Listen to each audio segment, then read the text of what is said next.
ये काइंडली बताइएगा कि अफगानिस्तान इशू पे आप क्या कहेंगे? अफगानिस्तान जो है वो भारत की गोद में जाके बैठा है, वहां बैठ के प्रेस कॉन्फ्रेंस की। और भारत का तो जो है अजलों से ये कोशिश है कि पाकिस्तान को जो है वो डिस्टेबलाइज किया जाए और अनस्टेबल किया जाए। उसके बाद अमेरिका भी अपने वेपन्स वहां पे अफगानिस्तान में छोड़ के गया, जो अब हमारे आर्मी अफसरान, हमारे सिक्योरिटी फोर्स के खिलाफ यूज हो रहे हैं। क्या कहेंगे सर इस पे प्लीज? पहली बात तो जी, अफगानिस्तान पहले हमारे पास बैठा हुआ था, अभी भी हमारे पास ही है। काफ़ी लोग अभी तक यहाँ पर मौजूद हैं। उनको हमने खाना दिया, हमने पीना दिया, हमने बिजनेस दिया, हमने एक अच्छा लाइफस्टाइल दिया, स्कूलों के अंदर उनके बच्चों को दाखिल किया, उनको तालीम दी। हमने इनको बाकायदा तौर पर एक होता है पेइंग गेस्ट। जी पेइंग गेस्ट का मतलब है कि कोई स्टूडेंट, कोई लड़का, कोई लड़की आके रहता है, वो उसके जी। अंदर अपना पे करता है और उसके बाद वो रहता है। राइट। ये पेइंग गेस्ट नहीं थे, इनको हमने पे किया और अपनी जेब से इनको वो पाला पोसा है। जी अब वो बड़े हो गए हैं और उसके बाद अभी उनको शायद उनकी ज़रूरियात बढ़ गई हैं या फिर बढ़ा ली गई हैं। तो उन्होंने जनाब देखा कि जब हुकूमत अब बन गई तो अब उन्होंने रुख कर लिया इंडिया का, जी। ताकि वहाँ से ज़्यादा मिलेगा।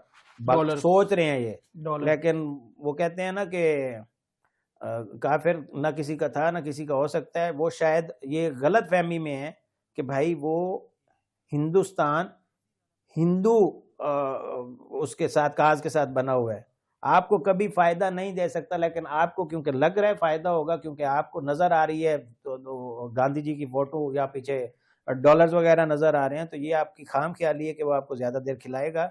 हिंदू बनिया किसी का नहीं हो सकता। बहरहाल आप कोशिश कर रहे हैं कि वहां पे लगाए। तो अभी ये जो सिनेरियो है वो थोड़ा सा चेंज हो गया। उन्होंने जनाब रुख किया इंडिया का। इंडिया भी पीछे से कंट्रोल्ड है और उसको कर रहा है पीछे से इसराइल सपोर्ट। अब इसराइल, इंडिया, अफगानिस्तान वो शायद मिलके कोई ट्राइका बना लें कुछ अर्सा तक, आप देखेंगे। क्योंकि अफगानिस्तान अगर इंडिया तक पहुंच सकता है तो इंडिया से आगे इसराइल तक पहुंचना उसके लिए मुश्किल नहीं है, क्योंकि इंडिया और इसराइल जो है वो बहुत ज्यादा बिजनेस में इकट्ठे हो रहे हैं। अभी वो मैं देख रहा था स्टेटस, समीर अब्बास मेरे बड़े दोस्त हैं, इंडिया के TV9 के बड़े सीनियर एंकर हैं, वो भी इसराइल के अंदर बैठे हुए थे और वहां की तस्वीरें उन्होंने शेयर की। मतलब इंडिया और इसराइल मिलकर बिजनेस कर रहे हैं, वहां पर उनको फायदे पहुंचा रहे हैं। तो जब इसराइल और इंडिया आपस में मिल गए हैं तो समझ लें कि इधर से अफगानिस्तान और इंडिया और इसराइल ये मिलके आपको करेंगे। क्योंकि कुछ दिन पहले आपको याद होगा एक ट्राई कंट्री कॉन्फ्रेंस हुई थी, जिसके अंदर पाकिस्तान से वजीर खारजा इसहाक डार गए थे, जबकि चाइना के वजीर खारजा उधर से आए थे। और उस अफगानिस्तान के अंदर ये हुई थी। और उसके बाद वो चाइना के जो वजीर खारजा थे वो इंडिया भी गए उस दौरान और पाकिस्तान भी आए। और उसके बाद जाकर उन्होंने पाकिस्तान को बाकायदा तौर पर भरपूर एक अच्छा मुल्क करार दिया और बड़ी अच्छी उन्होंने फील्ड मार्शल सईद आसिम मुनीर के लिए स्टेटमेंट दी थी। वजीर खारजा पाकिस्तान के लिए उन्होंने बड़ी अच्छी दी और उन्होंने कहा कि पाकिस्तान ने बहुत जबरदस्त तरीके से उनकी मेहमान नवाजी किया। जबकि ये असल में इंडिया और इसकी पाकिस्तान, अफगानिस्तान और चाइना की एक कॉन्फ्रेंस थी, जिसके अंदर वो शामिल होने के लिए आए थे। लेकिन उन्होंने उसको कम और पाकिस्तान को ज्यादा डिस्कस किया था, क्योंकि पाकिस्तान अल्हम्दुलिल्लाह एक उभरती हुई पूरी दुनिया के अंदर ताकत भी बन रहा है और पॉजिटिविटी हमारा काज है और हम उसको लेके चल रहे हैं।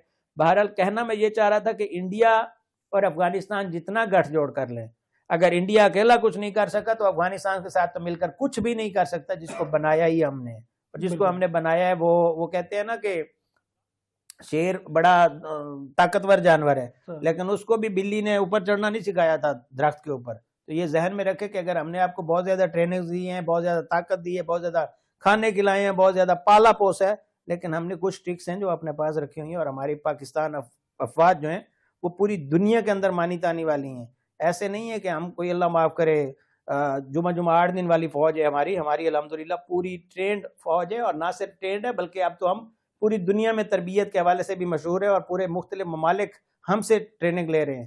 तो ये किसी भूल में ना रहना, चाहे वो जिसकी गोद में आप बैठ के हो या जिसकी गोद में वो बैठ के ये बातें कर रहा है, तो हम तीनों को जानते हैं और तीनों को हम ना कुछ चने चबवा सकते हैं। आप देखेंगे पाकिस्तान को कोई ना झुका सकता है ना गिरा सकता है, ना ये अफगानिस्तान कम अज कम या भारत हमें कुछ टफ टाइम दे सकते हैं। अल्हम्दुलिल्लाह हमने टफ टाइम उस वक्त भी दिया, आज भी हम टफ टाइम देने को तैयार हैं। और जब जब जरूरत पड़ेगी, चाहे भारत चाहे अफगानिस्तान या इस तरह के कई मुल्क, वो कोशिश भी करके देख ली उन्होंने और कर भी लें, तो इंशाल्लाह आप हमें तैयार पाएंगे। ये मैं नहीं, हमारे पाक फौज का वादा और पाक फौज हर वक्त तैयार रहती है, इसकी तरबियत के अंदर तैयार